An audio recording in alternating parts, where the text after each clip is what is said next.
Auzubillahiminash-shaytanir-rajim. Bismillahir-Rahmanir-Rahim.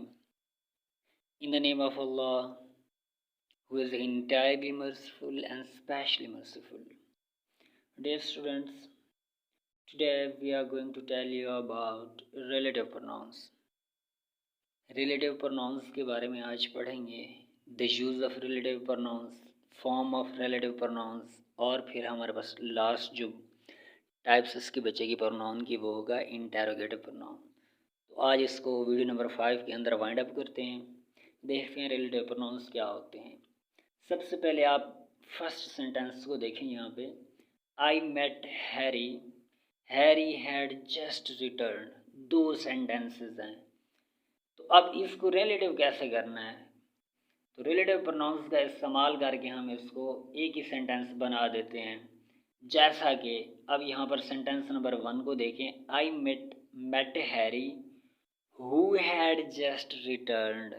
अब यहाँ पर जो हु आया हुआ है दरअसल वो रिलेट कर रहा है दो सेंटेंसेस को, आपस में रिलेशन कायम करा रहा है. और ये जो हु है दरअसल किसकी जगह इस्तेमाल हो रहा है. I met Harry who had just return. कौन रिटर्न हुआ है. हैरी आया है. यानी ये जो हु है दरअसल वो हैरी की जगह इस्तेमाल हो रहा है. हैरी की जगह इस्तेमाल हो रहा है. तो क्या होगा. ये जो हु है दरअसल ये किसी नाउन की जगह इस्तेमाल हो रहा है, हैरी की जगह इस्तेमाल हो रहा है. तो हु जो होगा दरअसल ये रिलेटिव प्रोनाउन होगा, दो चीज़ों को रिलेट करा रहा है.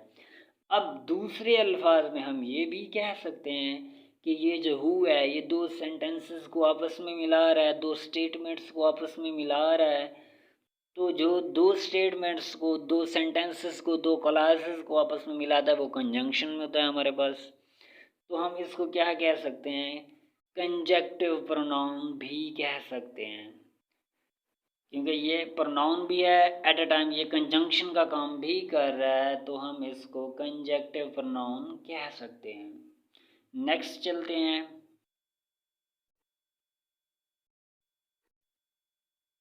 आगे हमारे पास forms of the relative pronouns. इसकी फॉर्म्स क्या हैं. 3 फॉर्म्स होती हैं वैसे तो.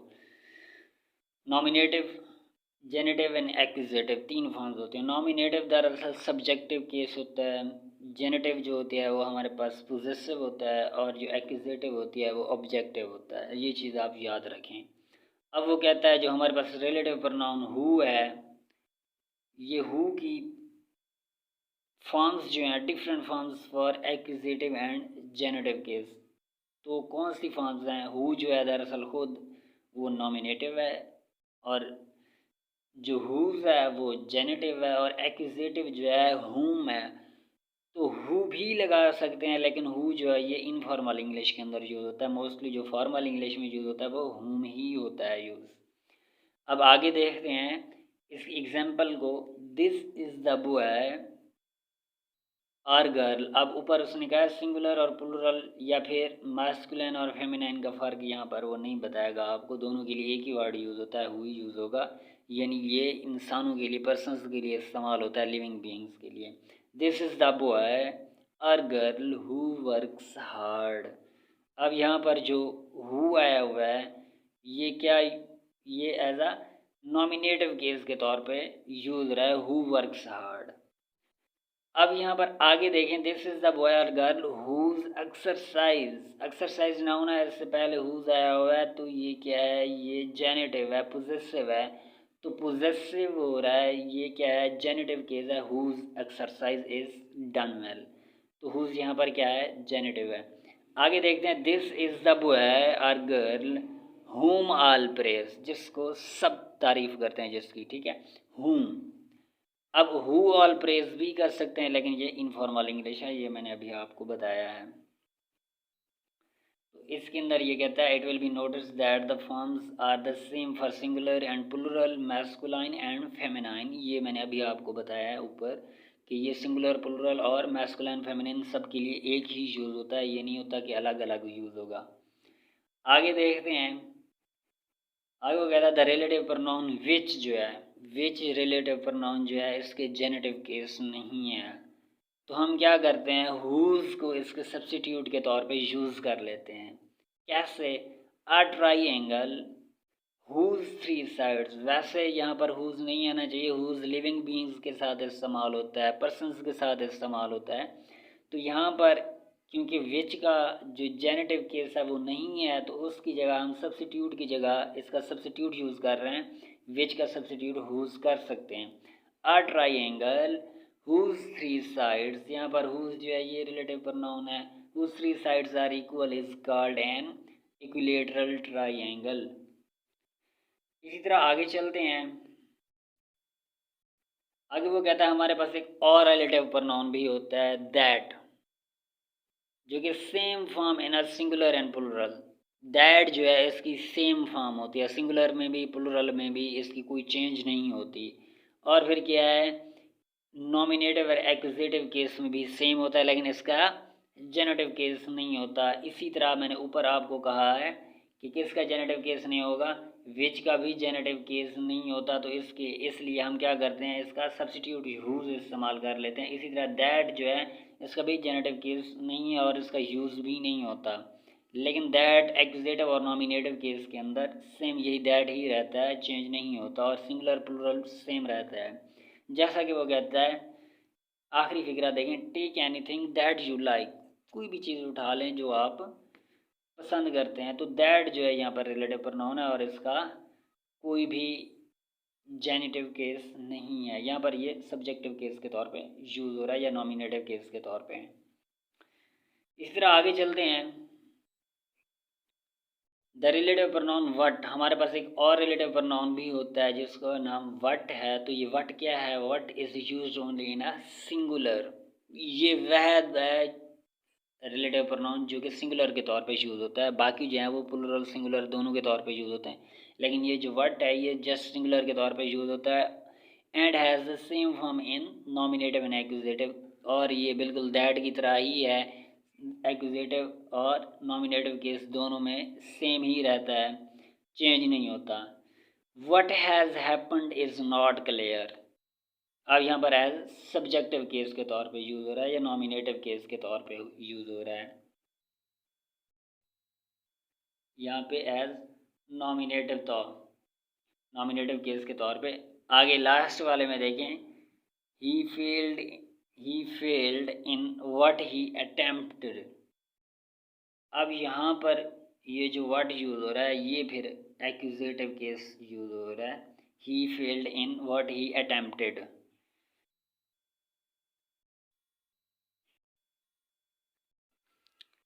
अच्छा स्टूडेंट्स, हमारा जो नेक्स्ट टॉपिक है वो है the use of relative pronouns. Relative pronouns को कैसे यूज़ करते हैं, ये रिलेटिव प्रोनाउंस कहाँ कहाँ यूज़ होते हैं, लिविंग के साथ होते हैं, नॉन लिविंग के साथ होते हैं, ये दोनों के साथ होते हैं, ये एनिमल्स के साथ होते हैं। तो ये सारी चीज़ें आज हम यहाँ पढ़ेंगे। तो वो कहता है वैसे तो एज ए जनरल रूल के मुताबिक देखें तो जो हु है वो पर्सनस के लिए यानी लिविंग चीज़ों के लिए इस्तेमाल होता है, पर्सनस के लिए। ये चीज़ लिविंग एनिमल्स भी होते हैं, उनकी बात नहीं कर रहा, यहाँ पर पर्सनस की बात कर रहा है, और ये सिंगुलर और प्लुरल दोनों के लिए इस्तेमाल किया जा सकता है। अब उसने एग्जांपल दी है, the man who is honest is trusted, अब मैन के लिए इस्तेमाल किया है उसने, ठीक है।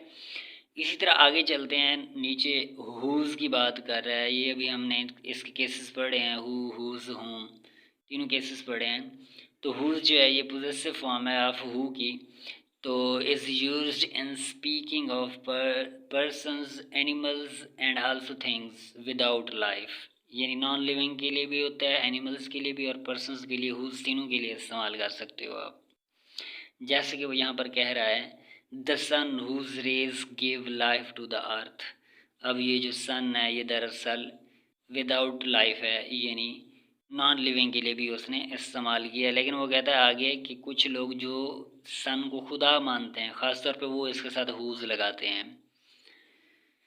आगे चलते हैं, वो कहता है विच जो है, which is use for things without life and for animals. पहले हमने बात की हु की, वो पर्सन्स के लिए इस्तेमाल होता है, फिर हमने कहा हुज जो है ये उसका पोजेसिव है, ये पर्सन्स, एनिमल्स और नॉन लिविंग तीनों के लिए इस्तेमाल हो सकता है। फिर जो विच है वो विच किसके लिए इस्तेमाल, नॉन लिविंग के लिए या फिर एनिमल के लिए इस्तेमाल होता है, और ये दोनों को प्रेफर करता है, सिंगुलर और प्लुरल दोनों को। जैसे कि पहले बात करते हैं, the moment which I lost is lost for ever. अब द मोमेंट दरअसल क्या है, ये नॉन लिविंग है, यानी थिंग्स विदाउट लाइफ।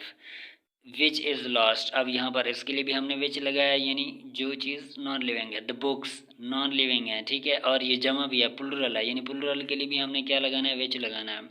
इस तरह द हॉर्स यानी एनिमल्स की बात की है, तो एनिमल्स के लिए भी हमने विच लगाना है। The horse which I recently bought is an Arab. आगे चलते हैं, आगे वो कहता है which may also refer to a sentence, यानी ये जो वर्ड विच है ये किसी सेंटेंस की डिटेल भी बताता है, उसको रेफरेंस देने के लिए इस्तेमाल होता है। कैसे, he said he saw me there which was lie, उसने कहा कि उसने मुझे देखा जो कि झूठ था। अब यहाँ पर जो कि झूठ था, विच वाज आ लाई, ये दरअसल पिछले वाले सेंटेंस की पूरी स्टेटमेंट को बयान कर रहा है। आगे चलते हैं, note the relative pronounce whose who and which can be used to restrict limit define more clearly the antecedent। antecedent क्या होते हैं, जो खास तौर पे ऑब्जेक्ट के तौर पे यूज़ हो रहे होते हैं, तो antecedent होते हैं। यहाँ पर ये क्या कह रहा है कि who और which जो है ये दरअसल रिस्ट्रिक्ट कर देते हैं, किसी चीज़ को लिमिटेड कर देते हैं, ये चीज़ यहाँ पर है, इससे आगे नहीं है, तो ये उसके लिए इस्तेमाल होते हैं। जैसे कि उसने एग्जांपल दी है, the man who had cheated मी, बाकी किसी मैन की बात नहीं की, वही आदमी जिसने चीट किया, was yesterday arrested by the police.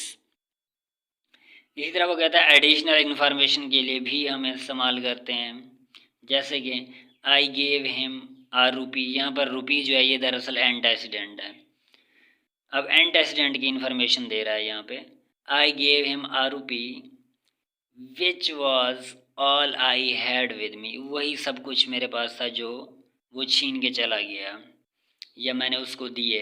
I give him a rupee विच, अब विच जो है दरअसल रुपी को रेफ़र कर रहा है, तो विच यहाँ पर ये रिलेटिव प्रोनाउन है, तो यूज़ विच का कहाँ पर इस्तेमाल होता है, एडिशनल इन्फॉर्मेशन के लिए भी इस्तेमाल होता है। आगे चलते हैं,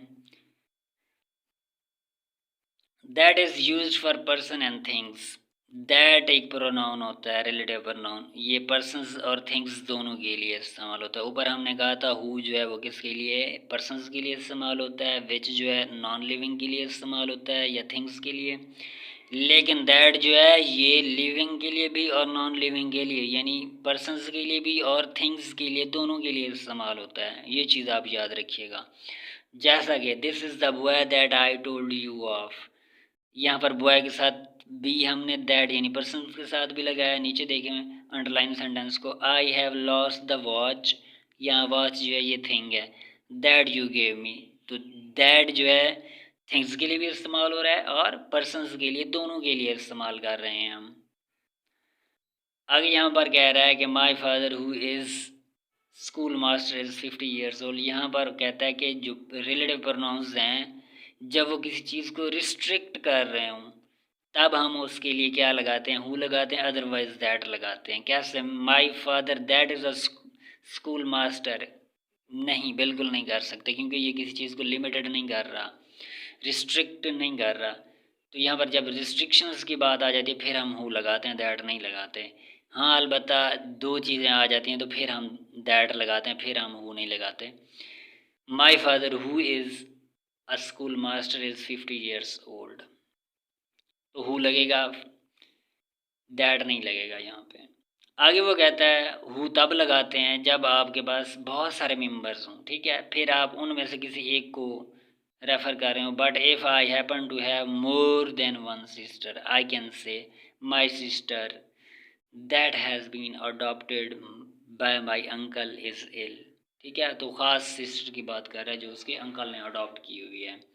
आगे देखते हैं ज़रा, the relative pronoun that is used in preference to who और विच, हु और विच की प्रेफरेंस के तौर पे भी दैट इस्तेमाल होता है, अगर उनको काट के दैट को प्रेफर किया जाए, लेकिन after adjectives in the superlative degree.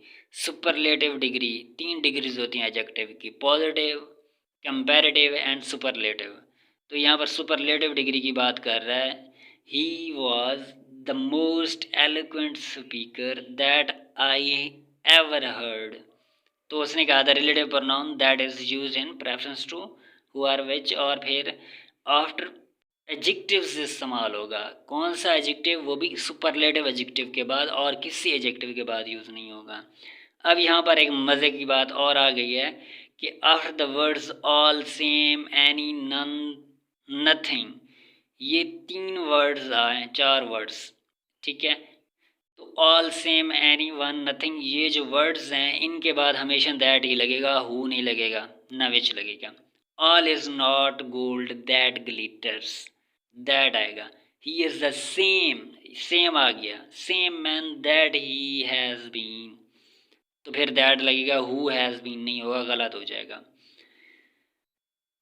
It is only donkeys that bray, अच्छा, it was not for nothing that, nothing आ गया तो that he studied philosophy.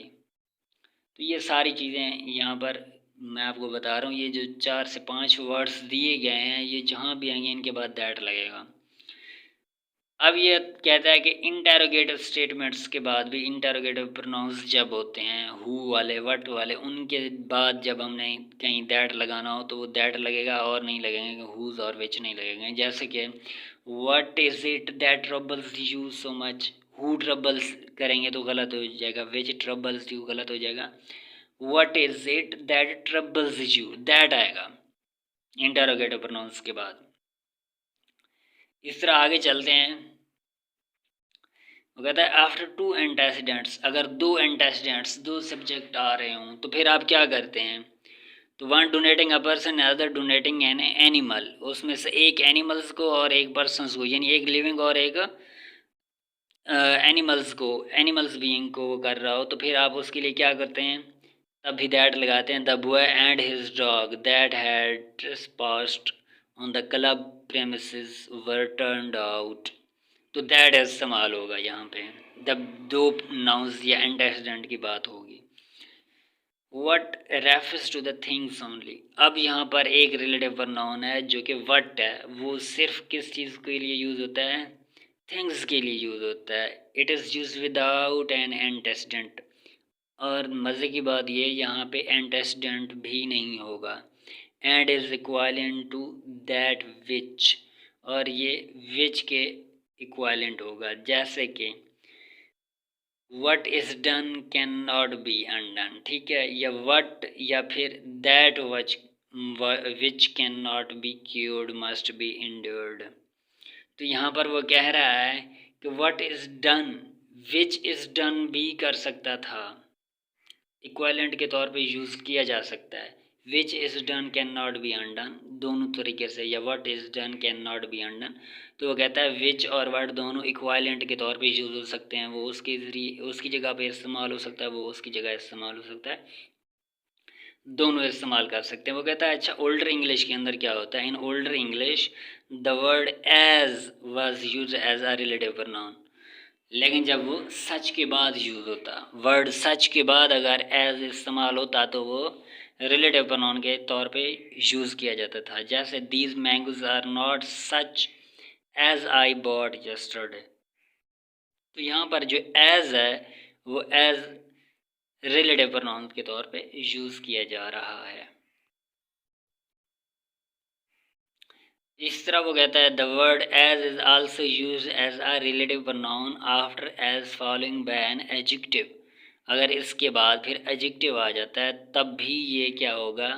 As जो है ये रिलेटिव प्रोनाउंस के तौर पर यूज़ किया जा सकता है। जैसे I collected as many specimens as I could find, अब यहाँ पर फर्स्ट एज जो है ये दरअसल एडवर्ब है, एज मैनी। फिर नेक्स्ट जो एज ये रिलेशन कैम करा रहा है 2 स्टेटमेंट्स के दरमियान, तो ये दरअसल रिलेटिव प्रोनाउन है हमारे पास। अच्छा जी स्टूडेंट्स, हमारा जो नेक्स्ट पार्ट है वो है कंपाउंड रिलेटिव प्रोनाउंस के ऊपर। कंपाउंड रिलेटिव प्रोनाउंस क्या होते हैं? When pronouns found by adding ever, so, or, so ever to who, which and what, यानी हु, विच एंड वट के साथ अगर हम जमा कर दें एवर, सो, सो एवर, ये ऐड कर दें एक नया वर्ड बन जाता है हमारे पास।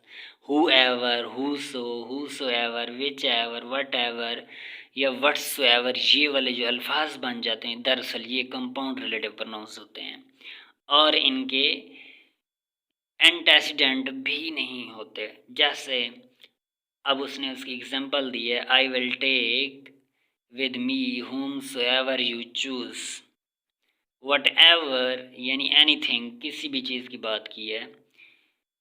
What ever he does well, जो कुछ भी उसने किया वो बहुत अच्छा किया। तो ये कंपाउंड रिलेटिव प्रोनाउंस भी हम पढ़ेंगे आज। अच्छा जी स्टूडेंट्स, हमारे पास जो लास्ट हमारा टॉपिक है वो है चैप्टर नंबर 19 इंटेरोगेटिव प्रोनाउंस के ऊपर है। तो आपने रिलेटिव प्रोनाउंस पढ़ा है और सेम के सेम वही वर्ड्स हैं जो कि इंटेरोगेटिव प्रोनाउंस में भी इस्तेमाल हो रहे हैं, लेकिन आप लोग कंफ्यूज हो जाएंगे कि रिलेटिव प्रोनाउंस कौन से हैं और इंटेरोगेटिव प्रोनाउंस कौन से हैं। तो इनका फंक्शन जब हमें पता चलेगा, इनका वर्क पता चलेगा, वर्क डन जो ये कर रहे हैं वो दरअसल जब हम उसको पहचान लेंगे तो हमें पता चलेगा कि ये इंटेरोगेटिव प्रोनाउन है या फिर रिलेटिव प्रोनाउंस का काम होता है रिलेशनशिप कायम करना, दो सेंटेंसेस के दरमियान रिलेशनशिप कायम करा के किसी नाउन की जगह इस्तेमाल होगा वो। लेकिन इंटेरोगेटिव प्रोनाउंस वो होंगे जो कि सवाल पूछ रहे होंगे, जैसे कि who is there, who are you, सवाल पूछा जा रहा है। यही वाली चीज़ें हमने ऊपर भी पढ़ी हैं, लेकिन वो रिलेशनशिप कैम करा रहे थे इसलिए हमने उनको रिलेटिव प्रोनाउंस कहा था। लेकिन यहाँ पर ये रिलेशन कैम नहीं करा रहे बल्कि ये सवाल पूछ रहे हैं, तो इसलिए हमने कहा है कि ये इंटेरोगेटिव प्रोनाउंस हैं। इसी तरह आप नीचे जाएँ ज़रा देखते हैं, वो कहता है in the following sentences the words in italics are used as compound interrogative pronouns. ये कंपाउंड इंटेरोगेटिव प्रोनाउंस हैं कौन से, अभी जो हमने ऊपर पढ़ा है वट एवर, हु एवर, ये जब मिल जाते हैं तो हमने कहा था कंपाउंड रिलेटिव प्रोनाउंस हैं, लेकिन जब वो रिलेटिव प्रोनाउंस का काम कर रहे होंगे। लेकिन अगर ये सवाल पूछ रहे हैं तो तब हम कहेंगे ये क्या है, ये कंपाउंड इंटेरोगेटिव प्रोनाउंस हैं। Whatever are you doing, तो ये दरअसल क्या है, हमारे पास कंपाउंड इंटेरोगेटिव प्रोनाउंस हैं।